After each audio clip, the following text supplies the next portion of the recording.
For more than 2 months, like the rest of Italy, Venice has been on lockdown. Unused gondolas lined the banks of its empty canals.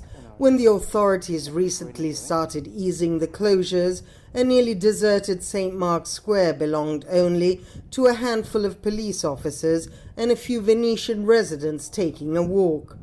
The chairs of its popular cafes, normally filled with tourists from all over the world, lifeless and stacked up outside.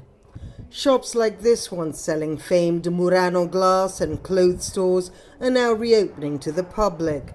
For weeks the narrow alleys of the lagoon city were empty except for the pigeons to enjoy. Occasionally someone walked their dog or pushed their child in a stroller. Roberto, a photographer, has had no work at all recently. He owns a small boat he occasionally uses to transport people, but there has been no business. He says at least the lockdown has meant the city, long known for pollution, is cleaner now. The first thing I noticed was that my nose immediately cleared. I am allergic, and this area, Venice and all the nearby plains, are very polluted, and I was immediately able to breathe with both sides of my nose. Only the ferries continued to operate during the lockdown, but they too were empty. Venice's deserted railway station will initially see the arrival of only Italians.